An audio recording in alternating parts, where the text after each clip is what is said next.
I've seen snippets of this speech on my Facebook already, so bear with me. And some things I say may be harsh and straightforward, but now you hear it like straight from the source.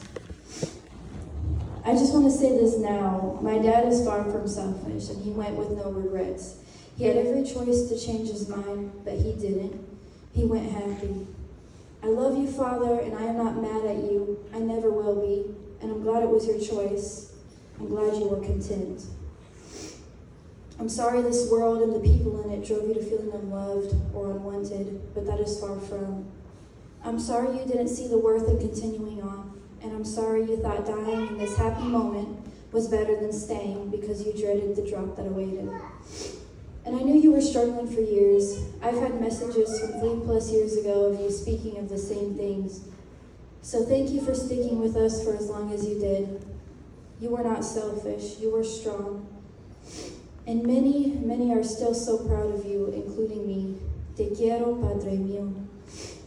Now I know it's a common trope to hear, I didn't even get to say goodbye, or I didn't get to hug them goodbye. And unfortunately, I am living that reality. I left for Mexico without hugging him goodbye because of a little bickering.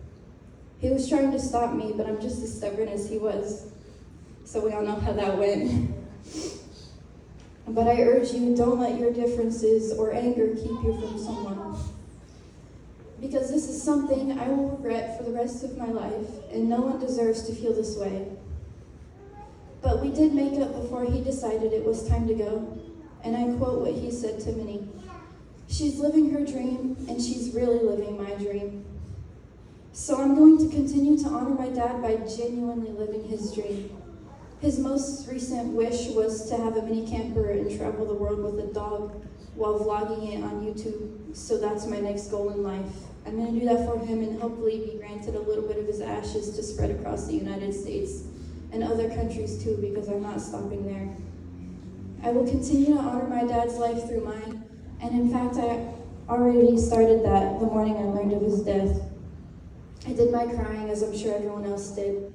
But that same night, my good friends in Mexico got me out of the house and we had a party.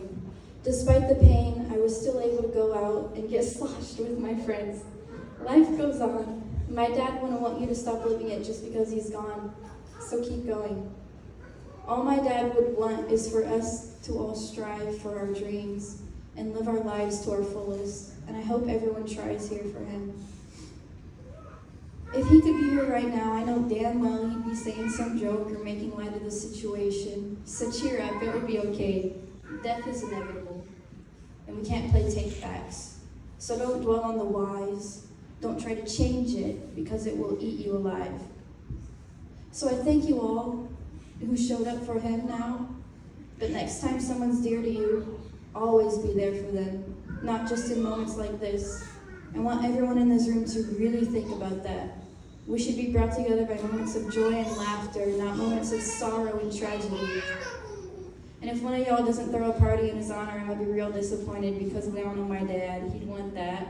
And he'll show up in spirit, I know that for sure. I get free beer at all of them. And if you want to leave some memory of my dad, I have the paper over there for the scrapbook if you want to write something down. That's all I have to say. Thank you, Jesus.